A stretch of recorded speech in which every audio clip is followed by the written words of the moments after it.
The heavy brass sign next to the glass entrance of Apex Global Logistics read, "Authorized personnel only." I adjusted the handle of the canvas tote bag holding 2 warm containers of seafood chowder from Captain's Catch, Julian's absolute favorite lunch spot in Boston, and approached the reception desk. "Hi there," I said, offering the young woman behind the desk a warm smile. "I'm here to drop lunch off for Julian. I'm his wife." The receptionist paused, her hand hovering over a stack of visitor badges. She looked up, blinked once, and then broke into a polite, amused chuckle. "Ma'am, I see Mr. Vance's wife here almost every single day," she said, nodding toward the atrium. "In fact, there she is right now." My body went completely still. She pointed toward the sleek, high-speed elevators. A woman in a sharply tailored navy Stella McCartney suit was stepping into the lobby. Late 30s, perfect blonde bob, confident posture, an Audemars Piguet watch gleaming on her wrist. She looked like a high-powered executive straight out of the Wall Street Journal. "Miss Vance," the guard called out pleasantly, "your husband is still wrapped up in his board prep. Said he'd be down in 10.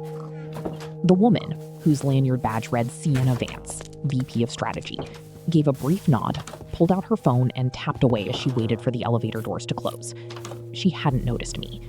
I was tucked into the shadow of a large potted palm, standing frozen with a bag of soup in my hand. My chest caved in. It wasn't a sudden burst of panic. It was a slow, suffocating drop. 26 years. I had been married to Julian Vance for 26 years. We were high school sweethearts from a small town outside Seattle. And apparently, at his corporate headquarters in Boston, he had an entirely different wife. Sienna stepped into the elevator, the silver door sliding shut behind her. Every nerve ending urged me to march over, tap her on the shoulder, and ask her what kind of sick game she was playing. To scream, to demand answers, to cause a scene in the middle of this polished marble lobby. Instead, a cold, terrifying numbness took over. The guard's tone had been so casual, so routinely confident. Everyone here knew her as his wife. Everyone except me. I swallowed hard and turned back to the receptionist, forcing a calm tone. "You know what? I made a mistake. I was looking for Apex Biosciences on the 4th floor, not Apex Global. My mistake." The guard looked confused. "Wait, didn't you say you were Julian Vance's wife?" "A family friend," I corrected smoothly, forcing a light laugh. "Cynthia's my name. Brain fog. Long flight from Seattle. Could you just make sure Julian gets this chowder? Tell him a family friend dropped it off." "Sure thing, Miss Cynthia," she said, taking the bag. I turned and walked out before my legs could betray me and collapse. Julian and I had been together since 1998. We met when we were 18. I went into forensic auditing. He went for his MBA at Harvard. He was the visionary, ambitious, relentless, a strategist who mapped his life in strict 5-year plans. I was the one, the practical one who managed our properties, handled our taxes, kept our home immaculate, and ensured our investment portfolios grew steadily. Julian used to tell me that my quiet precision gave him the freedom to take massive risks in business because he knew the foundation at home was unbreakable. And it paid off. He went from regional manager to senior VP, and eventually to CEO of Apex Global Logistics at age 42. He had built it into a $300 million empire over the last 7 years. I was overwhelmingly proud of him. I endured every 80-hour work week, every emergency trip to London or Tokyo, every canceled dinner date, because that's what love meant to me, supporting the dream. We didn't have children. Early on, Julian said kids would disrupt his momentum, and while it broke my heart back then, I compromised. His career became our child. Now I was sitting in my rented sedan in the visitor lot, gripping the steering wheel so hard my knuckles turned ghost white. Sienna Vance. I remembered her.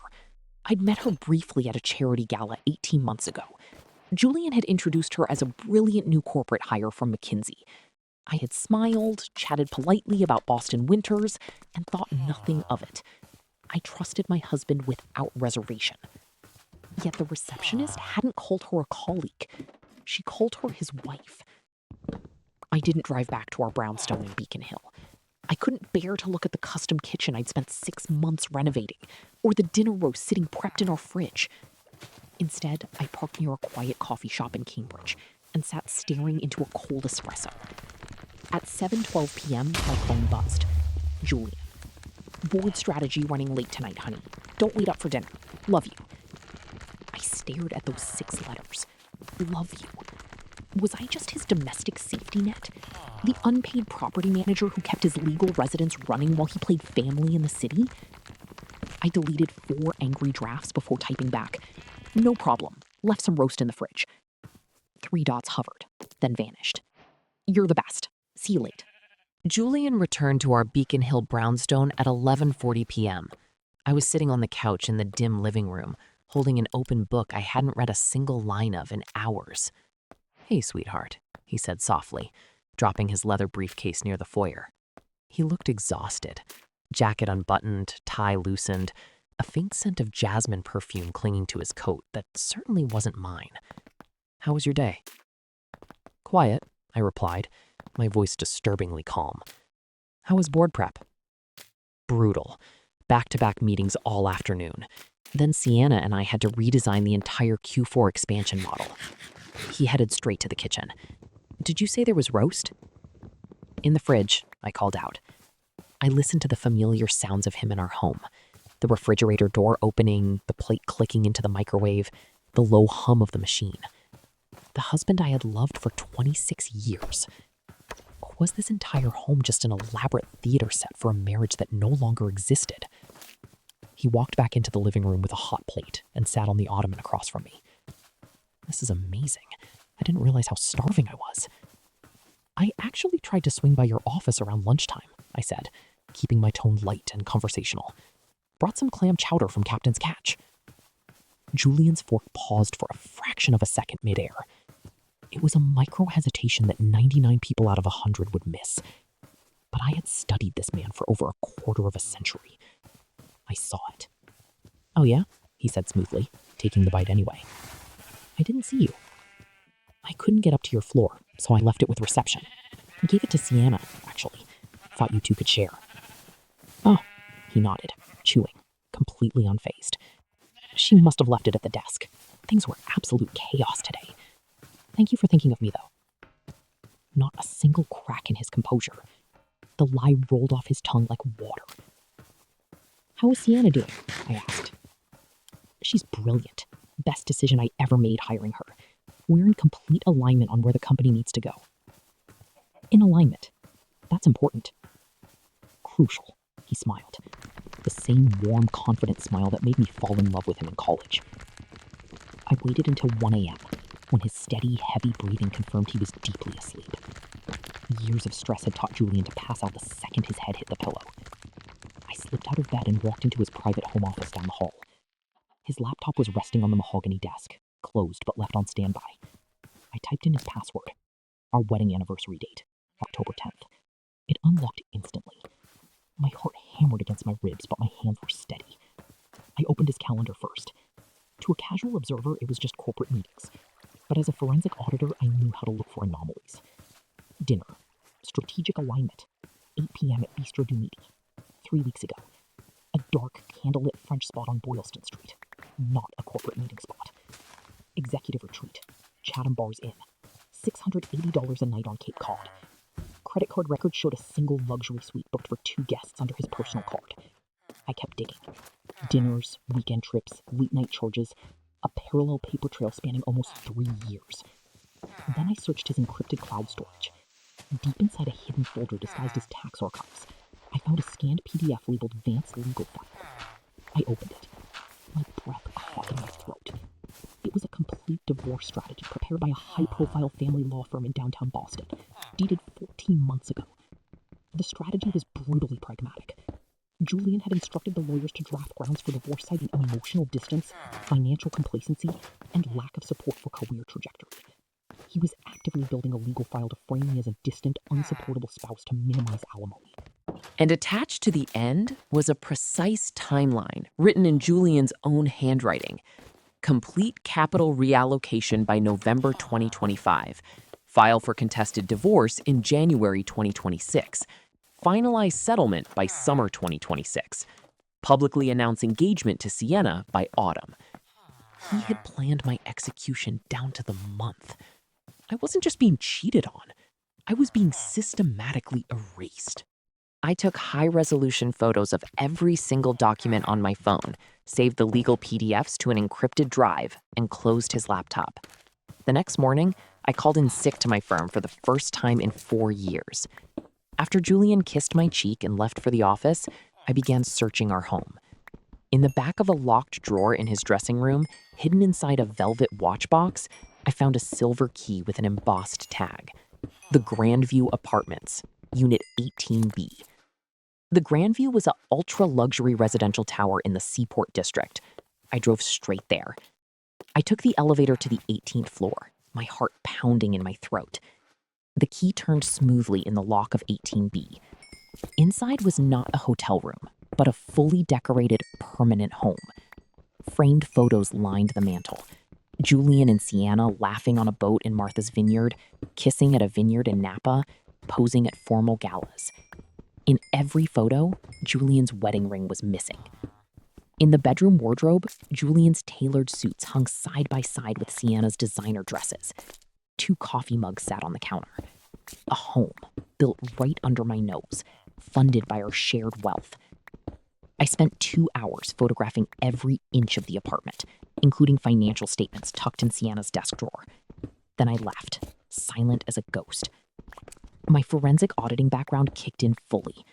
Over the next 48 hours, I combed through our personal bank records and Apex Global's public filings. The picture was horrifying. Over 3 years, Julian had siphoned over $320,000 from our joint savings into a private account to maintain the Seaport apartment and fund luxury gifts for Sienna. Worse, at Apex Global, Julian had quietly altered corporate structures without board consent. He had redirected millions in R&D funding straight into Sienna's department, artificially inflating her metrics to force the board to create a new chief operating officer position specifically for her. He wasn't just cheating on me.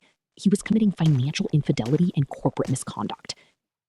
On Thursday afternoon, I requested an urgent private meeting with Arthur Sterling, the founder and lead chairman of Apex Global's board of directors. We met at a quiet private club in Back Bay. I laid down a sleek leather folder containing bank statements, photos, internal transfer records, and Julian's written timeline. Arthur, a stern man in his late 60s, adjusted his glasses. As he flipped through the evidence, his face went pale, then deep red. He breached his fiduciary duty, Arthur whispered, horrified. He's manipulating corporate assets to build an empire for his mistress. I thought you should know, I said calmly, before he damages your company beyond repair. Cynthia, I am deeply sorry, Arthur said. An emergency board meeting will be convened tonight. Julian came home at 7:30 p.m. His face was gray, his tie undone, his posture completely shattered. Arthur had called the emergency board meeting just an hour prior. "You called Arthur Sterling," Julian said, his voice trembling with a terrifying blend of rage and panic. "My own wife went behind my back to ruin my life." I sat at the kitchen island, calmly sipping tea. "I didn't ruin your life, Julian. I just handed the board the mirror you refused to look into." "You breached my privacy! You stole my personal files!" he yelled, slamming his hand on the counter. "Your personal files?" I looked up, my eyes dead serious. "You spent $320,000 of our savings on apartment 18B. You hired high-priced lawyers to construct lies about my emotional distance, while I was keeping your entire life afloat. You made me fund my own replacement." He froze. The color drained completely from his face as he realized how much I actually knew. "Cynthia, please." "Divorce papers will be served to your office on Monday," I said, standing up. "I'm staying at a hotel." "Wait!" He lunged forward, tears welling in his eyes. "We can fix this! I'll fire Sienna! We can go to therapy, I swear!" "Sienna's already been fired by the board, Julian," I said coolly. "And you're on administrative leave pending a full forensic audit. Don't pretend you want me. You just want your safety net back." I picked up my bag and walked out, leaving him alone in the empty brownstone. The next 4 months were a swift, brutal execution. My attorney, leveraging the ironclad proof of financial infidelity, stripped Julian of every advantage. The court ordered him to repay every single dollar stolen from our joint accounts directly out of his asset share. I got the Beacon Hill brownstone, half of his remaining liquid assets, and a massive portion of his stock options. At Apex Global, the forensic audit confirmed everything I had uncovered. The board forced Julian to resign in disgrace, without a severance package or golden parachute. Stripped of his status, power, and wealth, Julian's relationship with Sienna collapsed within 8 weeks. She blamed him for destroying her corporate career. He blamed her for losing his empire. They turned on each other with the same cold ambition that had brought them together. A year later, I ran into Julian near Copley Square. He looked 10 years older, wearing a muted suit, working at a mid-tier logistics firm for a fraction of his former salary. He stopped and looked at me, confident, thriving, and completely free. "You really mapped out my entire downfall, didn't you?" he asked, a bitter smile on his face. "No, Julian," I replied gently. "You mapped it out yourself. You wrote the timeline, you bought the apartment, you stole the funds. I just did what I've always done for 26 years. I smiled, turned away, and walked into the bright afternoon sun. I just read the numbers.